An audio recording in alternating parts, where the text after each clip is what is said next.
Acre, são 7h15.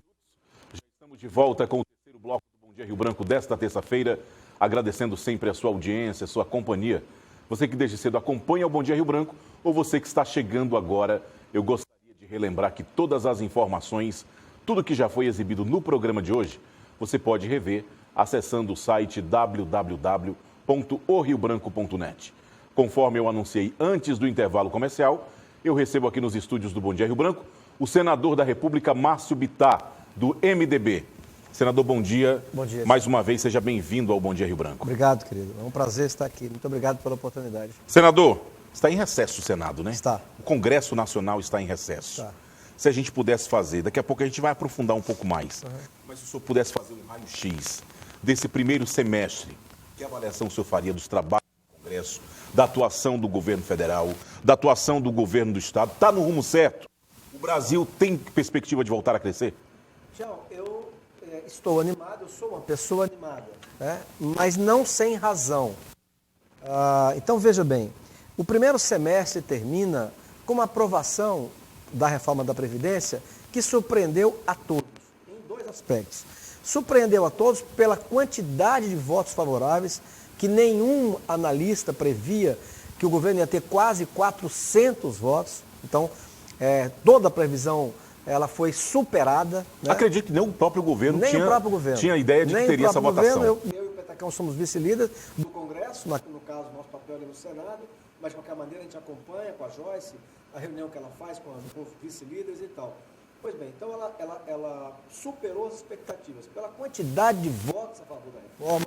E uma outra coisa, Tião, que aí eu quero dizer, olhando para essa câmera, falando com as pessoas. Eu me lembro, quando eu fui candidato, agora, na pré-campanha, quando eu falava a favor da reforma da Previdência, muitos dos companheiros de jornada, quase todos, me recriminavam. E diziam basicamente o seguinte: olha, não fala de um tema que vai ferir determinadas categorias, que são contra. E eu dizia assim, como é que eu, querendo ser candidato ao Senado, portanto, querendo ser senador, não vou abordar um tema que eu sei que é dos mais importantes do país? Veja bem, Tião, então, o que é outra coisa que surpreendeu? O que surpreendeu é que a maioria foi mudando de opinião. Há 2 anos, se você fizesse uma pesquisa, ia dar 70%, 80% talvez, contra uma reforma da Previdência e 20% talvez a favor. E para que fique claro, o senhor é a favor da reforma da Previdência? Sempre fui. Aliás, o nosso governador, meu amigo Gladson, foi um dia na bancada para aprovação da reforma. Eu virei para ele e falei, ó, com todo respeito ao meu amigo e governador, eu é que tenho que pedir para vocês, porque o primeiro que saiu dizendo... Era bem claro nas suas posições. Na pré-campanha. E por quê, Tião? E a população percebeu. E olha que o governo não fez uma campanha como eu faria. Eu pegaria, sem piedade, um monte de marajá do Legislativo, do Executivo e do Judiciário, que se aposentaram com 40, com 50 anos, recebendo 20, 30, 40, 80 mil, e mostraria. Eu faria isso. O governo não fez. Mesmo assim, a população veio percebendo que alguma coisa estava errada. E que aqueles como eu, que foram contra a maré e tiveram coragem, a honestidade, de dizer, olha, não dá para continuar dessa maneira, acabamos por ganhar a maioria da opinião pública. Então, essas duas coisas, e ganhar a maioria da opinião pública, conquistar a maioria da opinião pública, foi fundamental para termos uma vitória tão grande quanto foi. Qual é a tendência agora? E isso, eu vou, em resumo, a população na década de 40 vivia 40 e poucos anos. Hoje, a nossa população, em média, está chegando a 80. Então, é óbvio que tinha que corrigir a idade. E a outra coisa que tinha que corrigir, que nós estamos corrigindo, é acabar, Tião, com todas as pensões especiais do Judiciário, do Executivo e do Legislativo. Não pense quem está nos assistindo que nós vamos deixar nenhuma em pé. Vamos tirar todas. Repito, inclusive a dos políticos. Agora, quando se fala em privilégios, aposentadorias e uma série de outras regalias que alguns grupos têm, é bom que se diga também que esses benefícios, essas regalias não estão apenas no Legislativo, no Executivo, no Judiciário. Eu costumo dizer que, para mim, é corrupção A corrupção muitas vezes está no DNA das pessoas, não está só nesses poderes. Eu vi uma matéria que falava de uma força-tarefa que foi feita no INSS, onde mais de 10 milhões de pessoas recebiam benefício sem ter direito, pessoas que recebiam auxílio-doença e trabalhavam. É um verdadeiro absurdo. Então mostra que todo mundo contribuiu para o país chegar no ponto que chegou. Concordo com você está falando uma pura verdade, e é por isso que uma das vezes que nós, a bancada federal, já estávamos marcados com o ministro para vir ao Acre, era uma segunda-feira, e nós cancelamos, os 3 senadores, eu, o Petecão, a Maílza, de acordo com a bancada federal. Por quê? Porque o governo, através do Rogério Marinho, que é um querido amigo, que é o secretário nacional da Previdência e do Trabalho, que antigamente eram 2 ministérios, saiu da lavra dele, da equipe dele, esse pacote que você menciona, que era o pacote contra a fraude. Pra você ter uma ideia, chegou ao ponto que nós tínhamos mais aposentados do Fundo Rural do que a quantidade de morador da área rural. Quer dizer, não tem cabimento. Não tem lógica. Isso, você acabou de citar outro caso. Pessoas que, aqui mesmo, não vou citar nome, porque já passou, mas eu tinha deputado estadual aposentado por invalidez. Quer dizer, como é que pode? O cara está inválido para trabalhar, mas não está inválido para ser candidato e ser deputado estadual, né? Então, lógico que há um monte de fraude, e é preciso que a gente explique que cada sujeito que recebe um benefício indevido, ele está tirando daquele outro que precisa e que talvez não tenha conseguido. Então hoje nós podemos ter a lógica que quem precisa vai receber. Nós estamos caminhando para uma coisa muito mais justa, muito mais justa. Então nós ficamos em Brasília, era para ter vindo domingo à noite, lá atrás, há 2 meses e tal. Aí a votação ficou para segunda, foi surpresa. Então nós combinamos com o ministro uma nova data, que é essa que ele veio aqui, e ficamos, os 3 senadores, que era a votação no Senado, para votar o pacote contra a corrupção e mau uso do dinheiro na Previdência brasileira e tal. Então, Tião, a Câmara votou, nós, o Senado, fizemos uma comissão que acompanhou, lógico que não tem direito a voto, o senador não vota na Câmara e tal, mas a comissão liderada pelo Tasso Gereissati acompanhou, participamos das discussões, de modo que agora, qual é a tendência? Que ela seja aprovada em segundo turno e que o Senado aprove o mais rápido possível. O prazo máximo que estamos dando é setembro. O que é que nós, no Senado, devemos fazer? Além de votar a favor da reforma que foi construída na Câmara Federal, devemos colocar uma emenda, que isso é um projeto de lei, é uma emenda constitucional, desculpa, dizendo que os governadores e os prefeitos que quiserem aderir a essa nova Previdência, eles vão ter um tempo para fazer essa adesão por maioria simples no Poder Legislativo, tanto a Assembleia Legislativa quanto as câmaras municipais. O governador e o prefeito, que não tiver maioria simples na Câmara ou na Assembleia Legislativa, porque está ingovernável, né? Para que a gente coloque os estados e municípios, que esse é o ideal.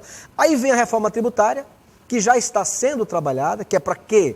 Para diminuir a burocracia, diminuir a carga tributária e agilizar o Brasil.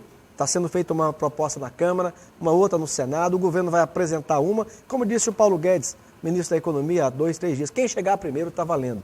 E tanto uma quanto a outra iniciativa são importantes, vão na mesma direção. Então, o fato é que nós teremos uma nova Previdência, teremos uma reforma tributária e, ao largo disso, no segundo semestre, que inicia-se daqui a pouco, o governo lança um pacote grande de privatizações.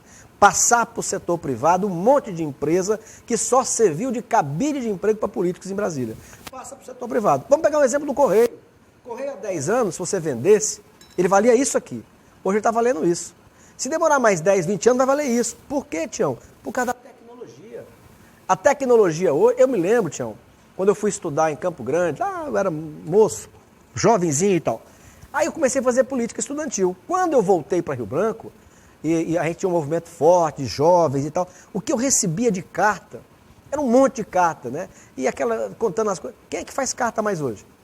Quem mais faz carta? Né? Então, o Correio, se fosse vendido há 10 anos, valia isso. Hoje vale isso. Se demorar mais 10, talvez não valha nada, porque a tecnologia está substituindo. Então, privatizar coisas que estão sendo, muitas vezes, peça de uso político indevido e corrupção, além de desperdício. Então, essas medidas farão com que o Brasil vire esse ano numa perspectiva bem diferente para o ano que vem. O Brasil volta para os trilhos, se Deus quiser. Senador, o senhor falou agora há pouco, um termo que o senhor usou, o senhor falou que era recriminado durante a pré-campanha. O senhor falou também que era impossível, ou praticamente impossível, ferir determinadas categorias. O ministro Ricardo Salles, do Meio Ambiente, esteve o mês passado aqui em Rio Branco.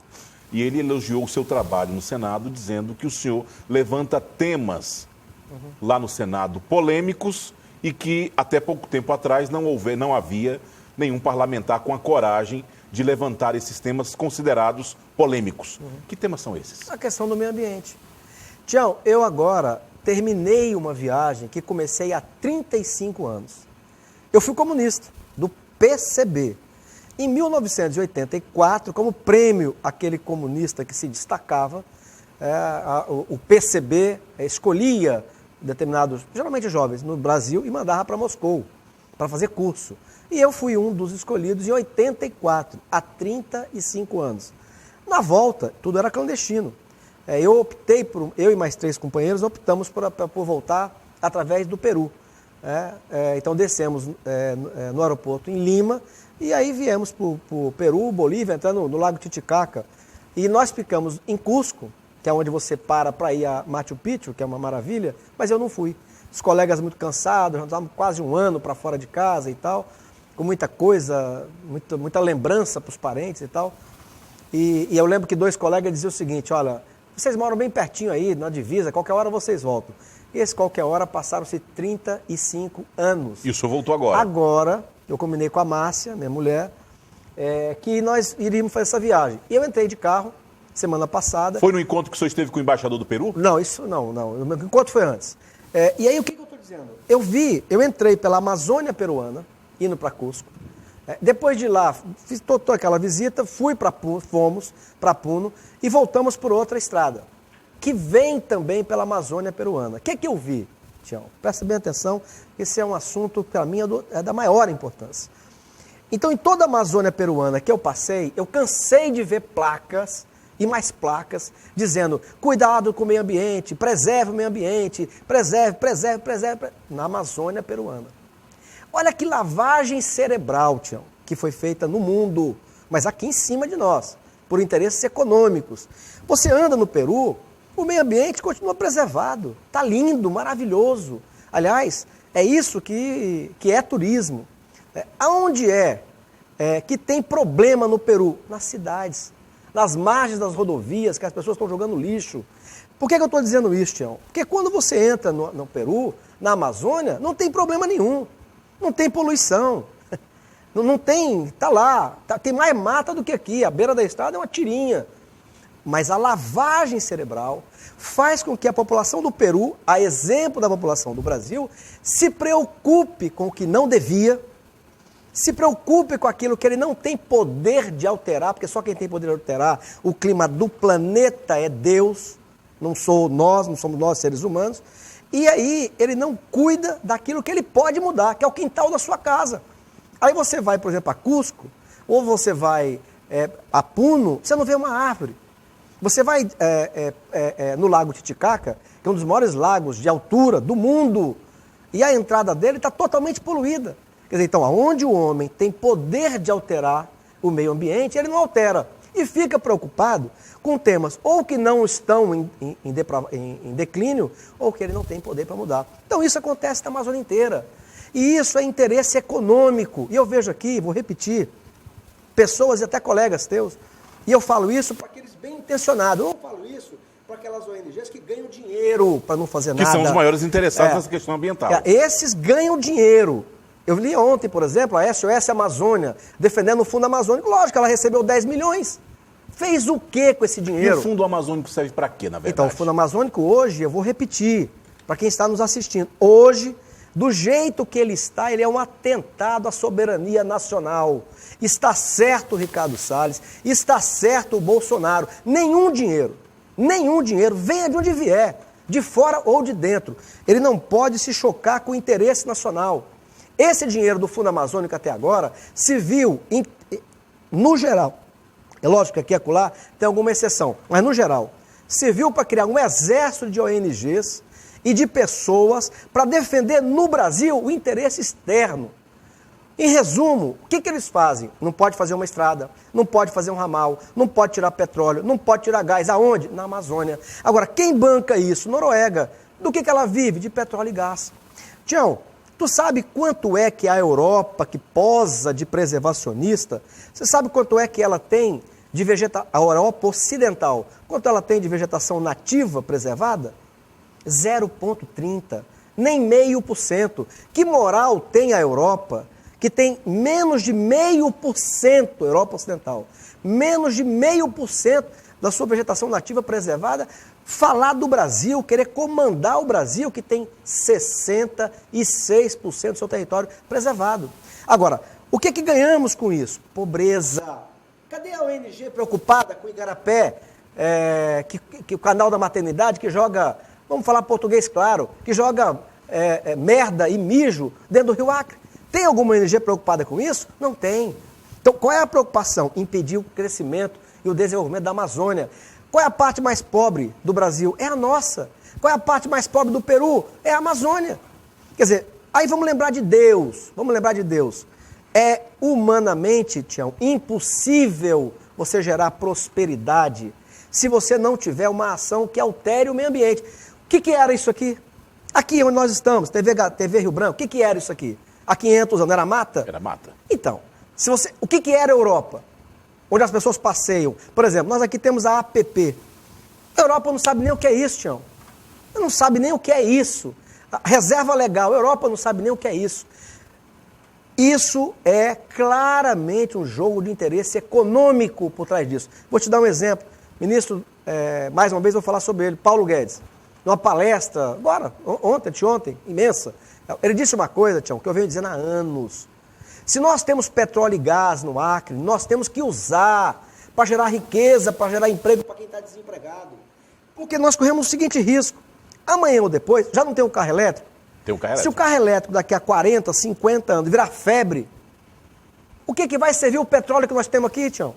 Para nada. Que foi inexplorado, né? Para nada. Então, há uma luta mundial por controlar os recursos naturais. E nós aceitamos essa ingerência externa. Eu tenho vergonha, como brasileiro, de ver o Brasil tendo entregue patrimônio nacional como entregou ao longo dessas décadas todas. E é por isso que eu levanto a voz no Senado para defender o Bolsonaro, para defender o ministro Ricardo Salles, porque, antes de qualquer coisa, o interesse que tem que prevalecer é o interesse nacional e, fundamentalmente, dos que moram aqui, que estão sem emprego, que estão entregues na mão das facções, que estão entregues... Tião, nós não temos ramal, a gente não tem estrada. Esse povo bacana, e eu falei, olhando para a tribuna, para o pessoal do Sul e do Sudeste, falei para eles assim, olha, parem de ficar imaginando que nós da Amazônia vamos ganhar dinheiro com ecoturismo, porque nem as nossas famílias vão lá para dentro da selva. Cadê a família de todos esses que defendem o extrativismo, Tião? Tem algum filho deles que tem optado pelo extrativismo? Não tem. Vamos fazer um exame de consciência. Nós, acrianos, quando a gente vai para Brasileia, muitos de nós não param nem para entrar em Chapuri para ver onde Chico Mendes morreu. Onde é que vai vir aqui uma multidão de pessoas para frequentar aqui a casa de Chico Mendes, no município de Chapuri. Ao lado do Peru, que tem uma cultura fantástica, etc. Então, essa é a conta. A Europa... E aí, Tião, o que me envergonha? Porque assim, agora recentemente, o Irã está em crise econômica. Por que ele está em crise econômica? Porque os Estados Unidos estão fazendo um baita de um boicote aos produtos iranianos. Por que os Estados Unidos pôde fazer isso? Porque ele se tornou autossuficiente em petróleo e gás. Lembra do Barack Obama? Que a esquerda festejava, olha o cara da esquerda. Pois é, no governo dele, não foi descoberto no governo dele, mas se potencializou no governo dele o quê? A extração de petróleo em xisto. Aí a turma das ONGs, olha, isso vai poluir. E Barack Obama não quis saber da conversa de ONG, de coisa nenhuma, e mandou o país atacar o petróleo, tirar o petróleo de xisto e tal. Resultado, os Estados Unidos alcançaram, há pouco tempo atrás, a autossuficiência em combustíveis fósseis, em petróleo. Aí ele pode virar para o Irã e dizer assim, agora eu vou te fazer um boicote, porque ele não precisa do Irã. Agora a Europa, ela briga com a Rússia, que tem um ditador, que está lá desde que o Putin derrubou o comunismo? Não. ela não se mete, porque a Rússia não aceita. E além da Rússia não aceitar, de onde vem o gás da Europa? Vem da Rússia.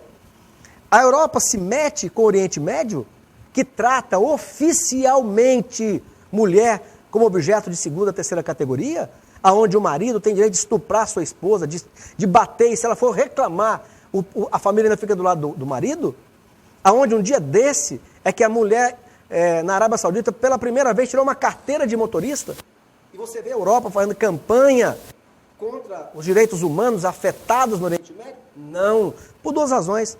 Primeiro, porque o Oriente Médio não aceita, e segundo, porque boa parte do petróleo que a Europa consome vem de onde? Do Oriente Médio. Eles se metem com a China, Tião, que é uma ditadura há 70 anos. Se metem com a China? Não. Deixa fazer comércio com a China? Não.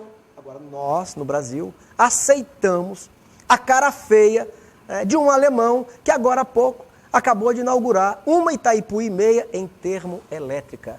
A energia mais limpa do planeta é a que nós temos, que é a água, que é renovável. Então, Tião, por trás desse ambiente, o que nós ganhamos foi a pobreza. E é por isso que eu quero dizer, sem nenhum revanchismo, mas eu preciso dizer, dia desse, quando o ministro veio aqui, o ex-senador, ex-governador Jorge Viana, e um jornalista também da turma deles, né, tal, olha, o ministro ofendeu a Marina e tal, para com essa conversa mole. Quem fez o Acre empobrecer foram vocês. Vocês fizeram o Acre empobrecer e nem na questão ambiental, que vocês tanto falaram, vocês deram conta de fazer nada. O canal da maternidade é um esgoto a céu aberto. Vocês não deram conta de plantar árvore em Rio Branco. Eu dizia ontem para minha amiga Vânia Pinheiro, eu digo, Vânia, vou propor lá na exposição que a minha querida amiga Eliane Ciazic, o Israel, faça uma campanha, e eu topo, doar inclusive, para arborizar o parque. Arborizar. Vai lá de dia, vê o sol, não tem árvore. Então, tem um pequeno trecho que é arborizado e que é muito bonito, faz total diferença. Que é um pequeno trecho. É um pequeno trecho. Que serve apenas para mostrar como se ele fosse arborizado todo, numa campanha de arborização, né, nós teríamos um parque muito mais agradável ao longo do dia inteiro, para nós, para a família, para a criança. Então, essa turma, Tião, fica com essa coisinha, ai meu Deus, mexeram com a Marina. A Marina teve um poder imenso e ela trouxe o que para o Acre? O que o Acre ganhou com o poder da Marina? O que o Acre ganhou com o poder do senador Jorge Viana? Ganhou o quê? Mais pobreza, mais violência e um Estado inviabilizado. O que é que nós queremos fazer agora, Tião? Que eles nos deem um pouco de sossego para colocar o Acre para crescer. Essa BR-364 não pode parar onde ela parou. Ela tem que ir para o Peru. Por quê? Porque é isso que vai possibilitar ao Acre, e particularmente aquela região, produzir, comercializar com o Peru. Não tem milagre, Tião. Ou o Acre produz coisas para comercializar, ou nós vamos morrer eternamente pobres. Pode mudar a bancada federal, pode mudar governador, pode mudar prefeito, muda o que você quiser. Se as condições estruturais do Acre permanecerem assim, nós teremos como resultado final a pobreza, e eu luto contra ela, contra a pobreza. Senador, um outro tema bastante importante do qual o senhor é relator lá no Senado e que foi aprovado é o projeto de lei que criminaliza o Caixa 2. Sim. Além do texto base, do texto original, o senhor também propôs uma emenda. Sim. Qual a sanção, qual a penalidade do texto base e o que o senhor propôs? E por quê? Primeiro vamos esclarecer que hoje não é crime o Caixa 2.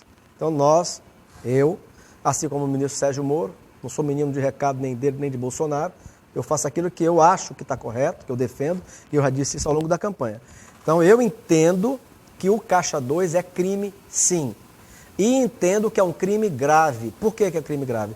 Eu disputo uma eleição contra você. Eu aceito as regras e me comporto nas regras.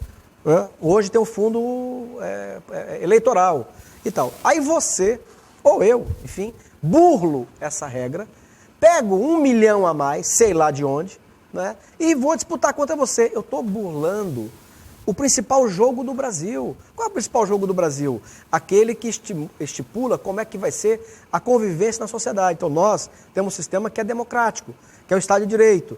Ora, como é que você constitui? Você constitui através do voto o Executivo e o Legislativo, que faz as leis e fiscaliza as leis. Para quem aplicar? Para o Judiciário. Se você burla o processo eleitoral, você está fraudando, vamos dizer, a alma da organização do povo brasileiro, que é a forma como ele se organiza. Então é um crime grave. Essa é a proposta do ministro Sérgio Moro. Qual foi a minha emenda? A minha emenda é dizendo o seguinte: quando este dinheiro, né, do Caixa 2 for do crime organizado, corrupção, facção criminosa, milícia, enfim, se esse dinheiro for do crime organizado, a pena pode ser acrescida de 1 a 2 terços. Então é isso. Eu acho que as pessoas todas têm que se acostumar a fazer da democracia aquilo que está estabelecido, para que o jogo seja mais igualitário. Evidentemente que igual nunca vai ser. Sempre tem alguém que tem um pouco mais de estrutura e você não tem pessoa que tem carro, tem candidato que nem carro tem, enfim. Mas você iguala mais, né? Você para com aquelas campanhas que aparecem fortunas e você não sabe de onde veio. Então, criminalizar o Caixa 2 é um passo importante para a moralização, mais ainda, do processo eleitoral brasileiro. O senhor se dedicou bastante nesse primeiro semestre. Questões ambientais, desburocratização e outras ações também lá no Senado Federal. O que o senhor pretende nesse segundo semestre? No segundo semestre eu quero ver o que nós participamos agora sendo concluído. Eu quero o Brasil melhor. E o que eu quero, quando eu já dizia na campanha, eu tenho que ser, em sendo eleito, eu tenho que ser um senador útil ao Brasil, útil. E eu estou fazendo aquilo que eu disse na campanha.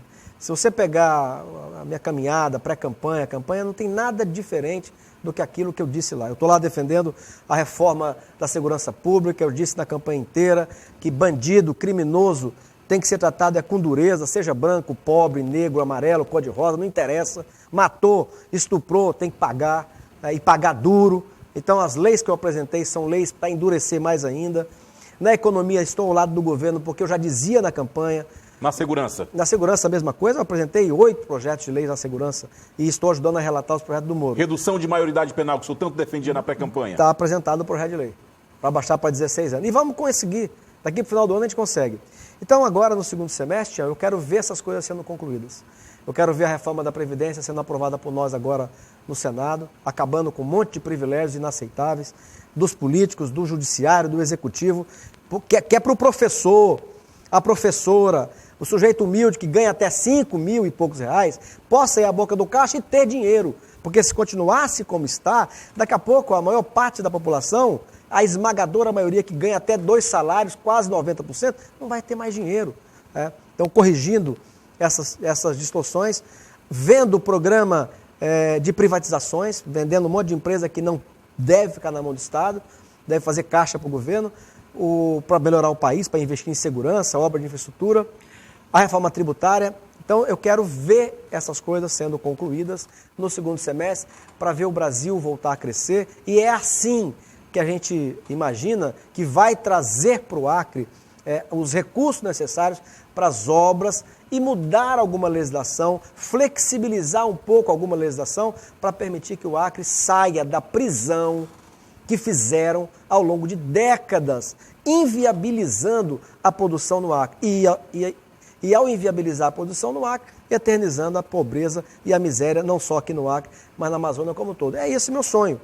Se nós chegarmos ao final do ano, como eu acho que chegaremos, com o Brasil navegando de novo no trilho certo, caminhando na direção correta, voltando a crescer, gerando prosperidade para as pessoas e que o Acre esteja incluído nisso, é o que eu quero como senador da República. O senhor já se mostrou bastante confiante e até mesmo satisfeito, podemos dizer assim, com os rumos que o presidente Jair Bolsonaro tem dado ao país. Uhum. E com relação ao Estado, uma outra candidatura que o senhor defendeu do governador Gladson Cameli e que foi um projeto vitorioso, o senhor acha que ele está colocando o Estado no rumo certo? O que falta?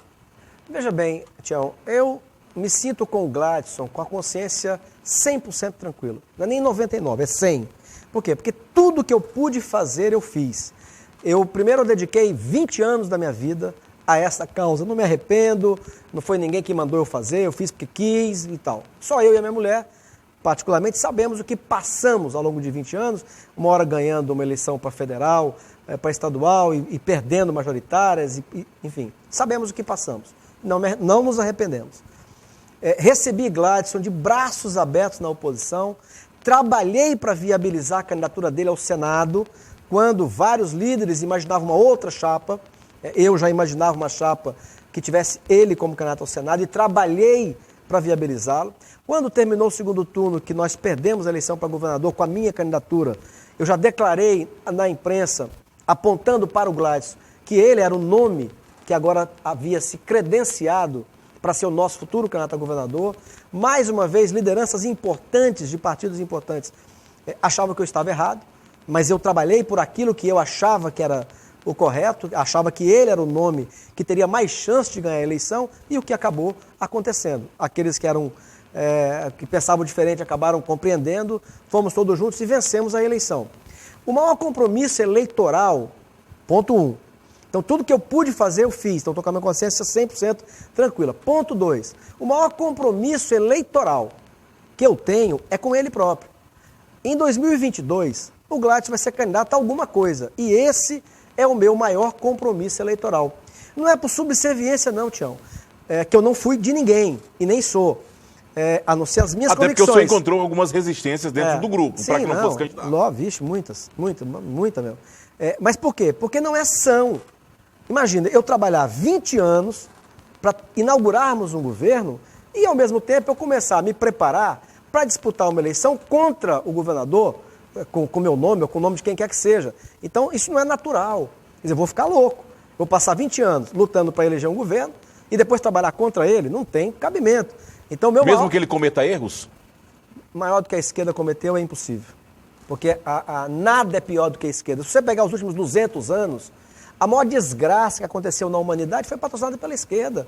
As duas maiores guerras mundiais do planeta não mataram o que a esquerda matou. Na China, em Cuba, no Vietnã, agora lá com aquele louco que está lá no Vietnã do Norte, na Rússia. Maior praga, nenhuma febre, nenhuma doença matou mais do que os comunistas mataram em nome de uma ideologia maluca, anticristã e tal. Então, ele vai cometer erros, ele é ser humano, mas no caminho de acertar. Então, o meu compromisso maior eleitoral é com o Gladson em 2022, vai ser candidato a alguma coisa. Espero que seja candidato à reeleição. O que não significa dizer que a oposição, nós, o nosso povo todo, não deva ter alternativa, porque ele pode não ser candidato. Então, e se ele não for candidato, o senhor tem interesse em disputar o governo do Estado? Não. Eu acho que tem pessoas como o Petecão, por exemplo, que está na minha frente. O Petecão já me apoiou pra caramba. Segundo turno da eleição minha agora, de 2014, ele trabalhou na campanha do mesmo jeito do primeiro turno.